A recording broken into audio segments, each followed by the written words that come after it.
What's going on, guys? Welcome back to RC Everyday. This is going to be part 3 of the Boom Racing BRX02 D130 build. This is their new chassis, and it's got that giant Land Rover body. And I've been on the fence about this. I thought about it over my entire trip to Kentucky, and I'm committing to the military theme. I don't know what kind of military theme, but I want something simple, something utilitarian.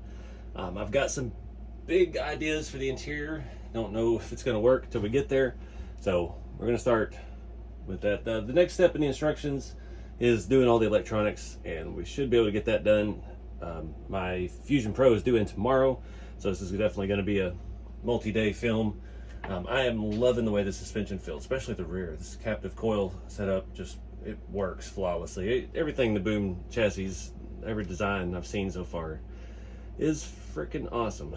So I'm really digging this. We've got very little side-to-side movement with our 3-link and panhard. Got this piece. So this is a skid plate set for the, I guess it was the BRX01. I'm thinking I could get it to work on here. If we do, I'm going to go ahead and paint that green as well. I do have the wheels drying. I've painted the insides of them flat black, and then I painted the, well, not the inside, but the, you know, the part you'll see through the holes in the steel wheel. Painted that flat black last night. Got a good coat of this Tamiya NATO green TS61. I bought 4 cans of that. I've got the wheels done. I'm halfway through a can already. So I'm going to paint this to match it if it mounts up right. Trying to figure that out actually. It has these other little brackets with some D-rings. I don't want bright shiny D-rings on my OD green military truck. I've got, like again I said, I'm not sure. I was joking in my head this morning that it was going to be a British military truck if it was built by America. But then my mind wandered, and I got, started looking for scale machine guns on eBay, and I don't know if we're going to go that far. I got to figure out how to get these off because I did not have the driver the right size for these little doohickeys here. Let's see if we can just break them over. I don't think I put too much Loctite on those because I knew I got to take the bumper back off and paint it as well, which I guess we could go ahead and do right now. I got those pretty tight. The main thing is I want to see how this fits because it bolts, it uses a hole back here that's already in use, and yeah, we just need to see how that works. Apparently I did put quite a bit of Loctite on these. Oops. Shout out to Mr. Kane again. I think his Instagram is Asian RC Outlaws. He, the fellow that hooked me up with the air dam on the 85 Toyota after I broke mine, and he said he's tired of seeing me put trucks on rags upside down, so he sent out this little work mat. He uses it for bodies. It's silicone, and I figured I'd try it out on this so I don't have to use dirty rags to put my clean rigs on upside down. So shout out to him, appreciate that. It's really nice, got all these little cubbies in it, and will work good, and I can move it when I do something messy so I don't make too big a mess of this. So it looks like it shares those holes. I did order some stuff for this truck last night as well. I was a little disappointed they don't have inner fenders for it yet. They have the super duper special extra package, I can't remember what they call it now. It comes with all the accessories, wheels and tires, different shocks, different everything. It's $400 extra. That did include front inner fenders at least, that they didn't have those available separately yet.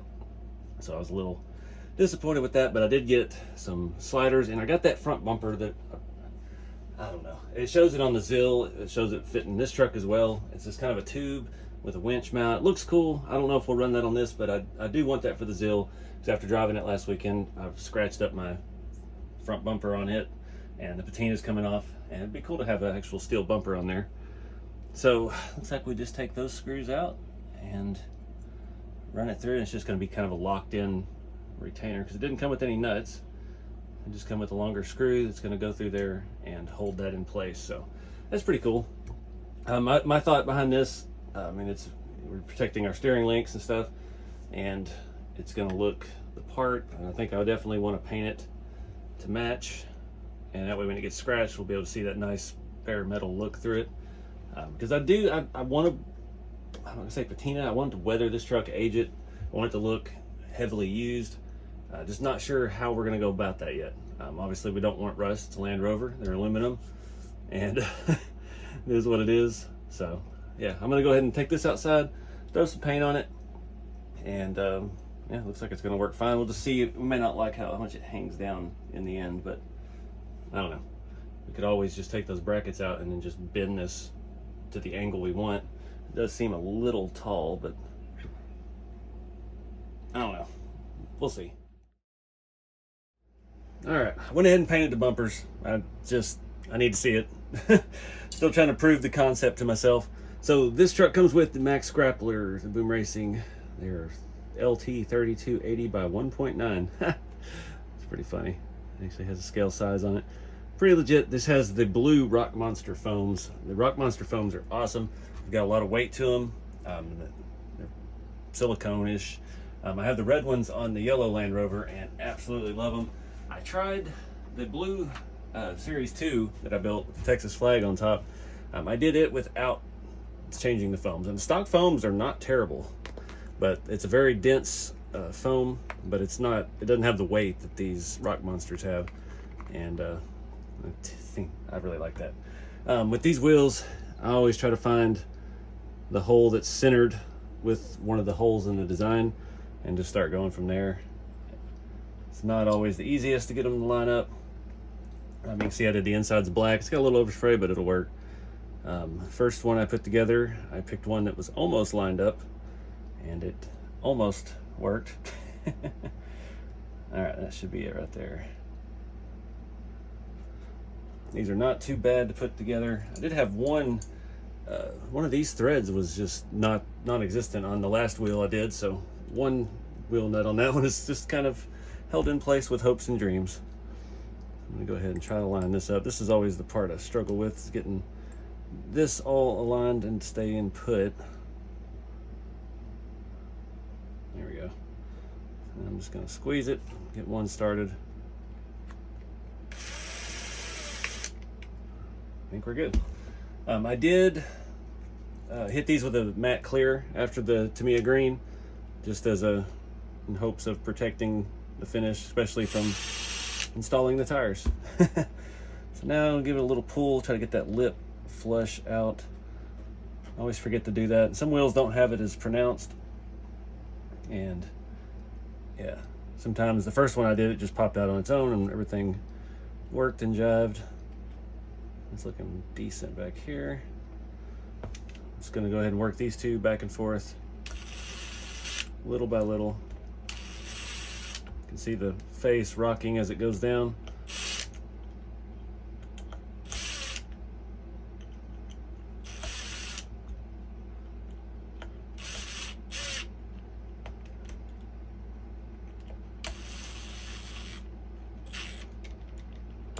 One more. All right, make sure our bead looks good. Back's even, front's even. Put the rest of these screws in.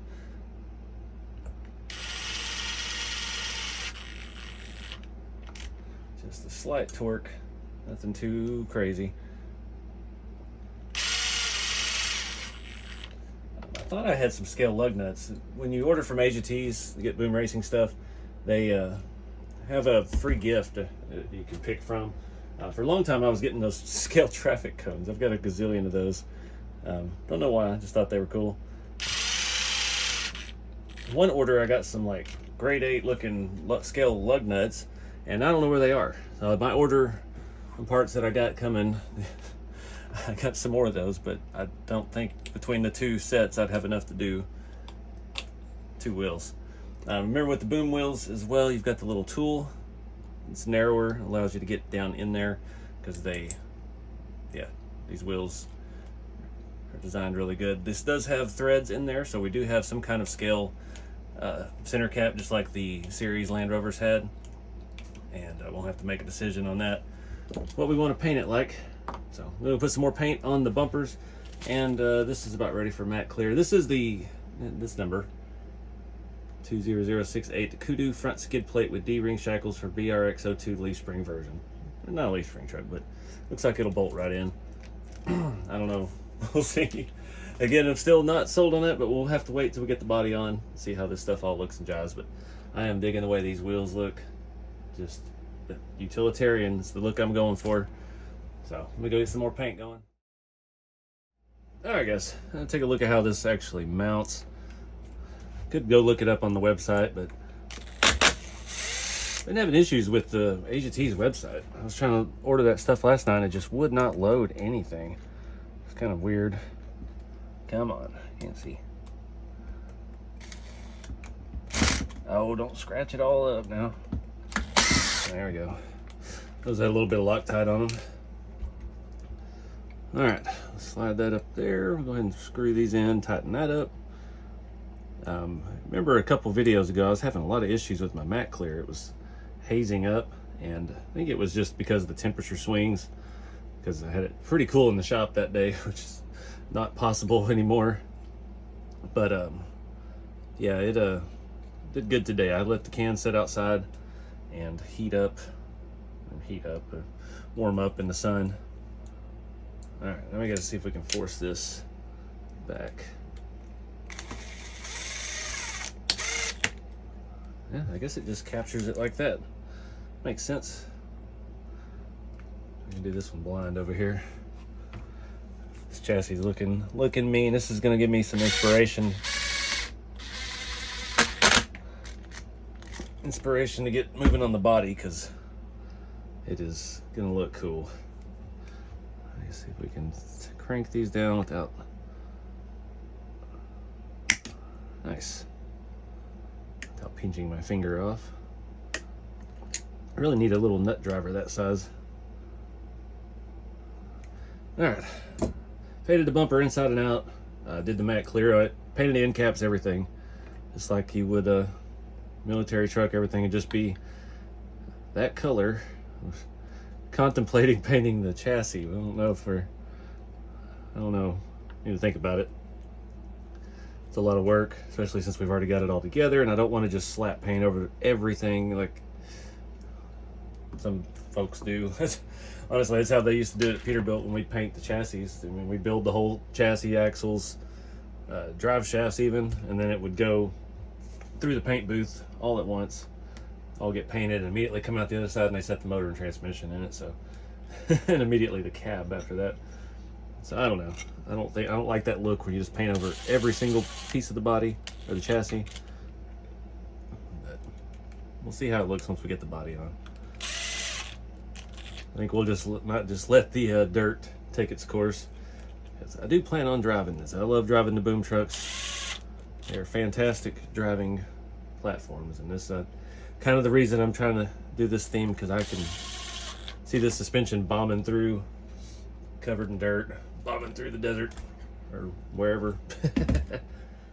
All right, so that's where we're at so far. I'm not sure I love that skid plate. It just hangs down so low. I can see how it's clearanced for leaf springs now, looking at it from the side. Honestly, we could remove that entire bracket and just put that in the vise and bend that up further and get it to where it protects the servo horn, because it hangs down about damn near an inch too long. So it looks mean with the tires or the wheels. The rear bumper came out pretty good. Really digging this matte clear coat, so that's really going to protect it. That Tamiya paint is super hard as well. I have these little D-rings that came with that bumper, and I don't know exactly where they're supposed to mount. But I don't want to try to paint the D-rings, and that red is not the right shade, so we'll put those aside for something else. So looking at electronics next. I'm not digging the setup so far. So we've got servo. Yeah, we're gonna have fusion, so we're gonna have 2-in-1. So we're gonna have battery connector somewhere in the transfer case area. These wires only go so far. I don't want to run extensions on 3 servo, well, at least that one, and the motor wires and everything all the way to the back. So I'm thinking we might be able to just wrap up the receiver and stick it right here. We've got plenty of space on the skid plate on both sides, actually. Maybe an easier option for wiring rather than running it all the way back just for the receiver. If we still had an ESC and stuff, then it might be a different story. We need to hide it, but those receivers, I got one sitting here somewhere. I don't know where I put it.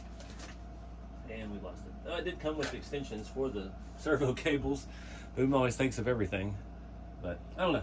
Gotta wait for the motor diffusion to get here tomorrow, so we'll pick back up then, see what we can do. All right, guys, working on the wiring. I've got this front section set up. I've got my on switch where it needs to be. Usually I go down that side, but we've got this servo over here, and this one just makes sense to have come to one side. The only downside is this truck being long is my battery cable is not gonna end up where it needs to be. It's gonna end right here between the body mounts, which sucks. I need about another 3 inches added to that, but I don't know yet how the interior and stuff fits with this. We may have some space up here where we can plug it in and out just fine. So we're gonna wait on that because I don't feel like getting the soldering gun going in here today. Already got printers going and it is hot enough. But I am gonna run everything back here, and I'm just gonna leave the battery exposed right through here. We're gonna wrap all this. It's got these little tabs. I'm using my cloth electrical tape. You got this stuff in the Amazon store.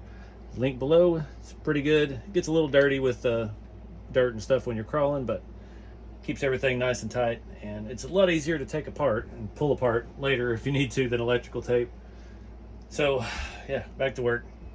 All right, guys, well, I was making good progress. My 2-wheel drive, 4-wheel drive selection is not working. I've already had the transfer case out again. I can't find anything wrong with it. I'm back on that page in the instructions. When I break the case in half, the shift lever moves perfectly fine.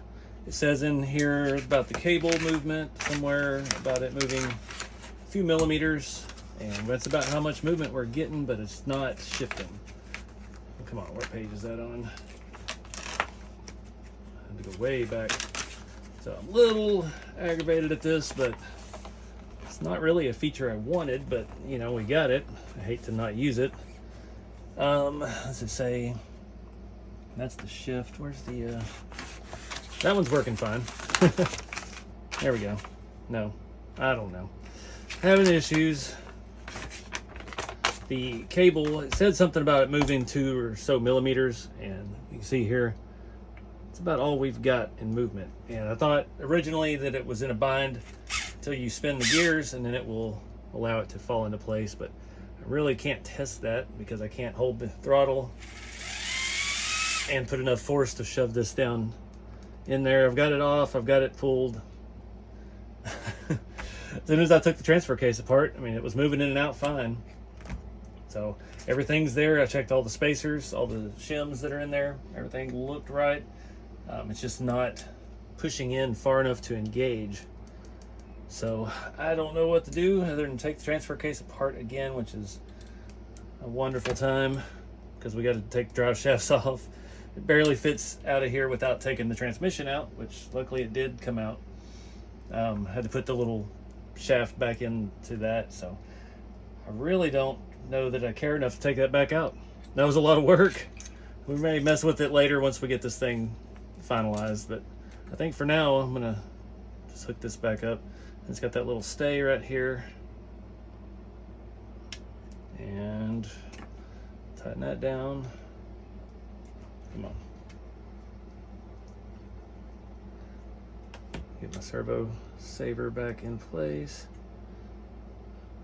I tried to align it where it was forcing it in more because I think this position should be where it is in 2-wheel drive.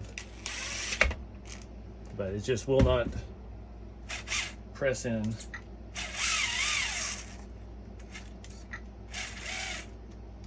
It won't even go back in on its own.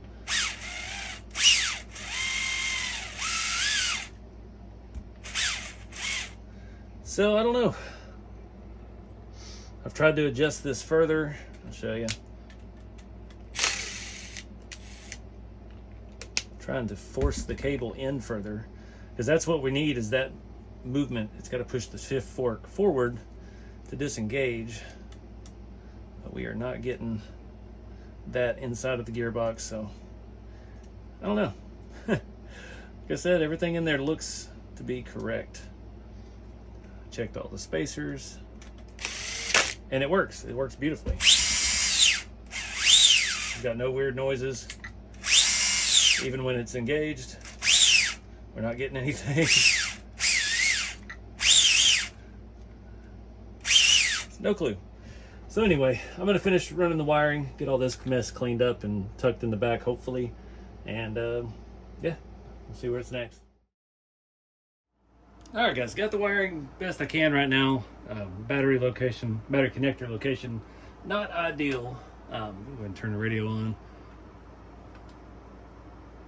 Come on. Welcome to Noble Pro Plus. Why is it not coming up? Oh. The program card plugged it. Nope, there we go. All right, so I've got the programming card here for the Fusion Pro. Trying to remember what I set things at. I want forward, reverse, and brake, so that is setting 2. So I like to save each one as I go, just to make sure it doesn't. Automatic LiPo, I'm never going to run a 2-cell on it, so I'll change that to 3S. 3 cutoff voltage, it's on medium, I'll leave it there. 4 thermal protection, whatever. 5 motor rotation, everything is rotating the proper way, I've already checked. 6 BEC voltage, I do turn that up to 7.4. 7 drag brake force is set at 6, so it's a level 5 is 6. I can't test it while we're plugged into the card. We'll have to drive it to find that out. Drag brake rate set at a 5, which is a 5 on this one, go figure.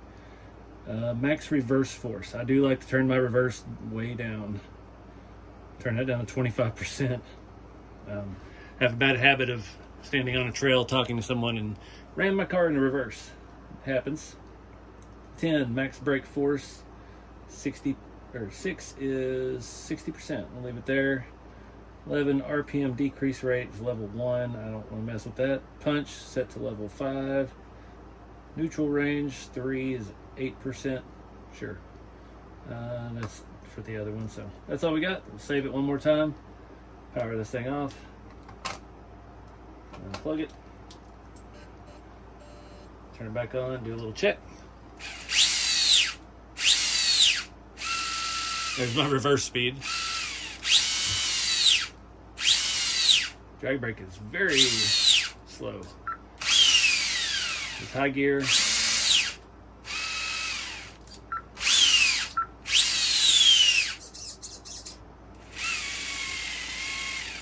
What else do we have? Alright, so the drag brake is working, so we're good. We'll fine tune it later on the trail. Put it on the floor here, give it a little run around, get some dust on these tires. These little plugs are very tight. And yeah, I don't know what else to do. I think we're done with this. It's time to start the body. Kind of anxious. Like I said, I've got some good plans for this. I actually have some plans. We'll see if they're good or not.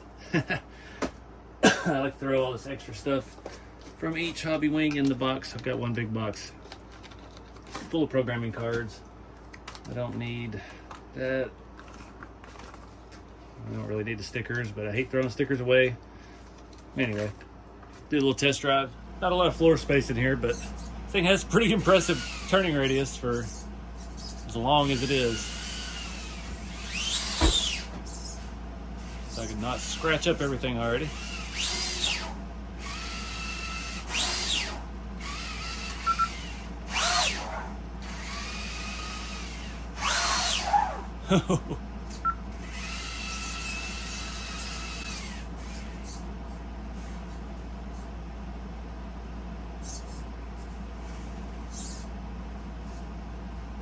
Ain't got enough weight on it for all that, but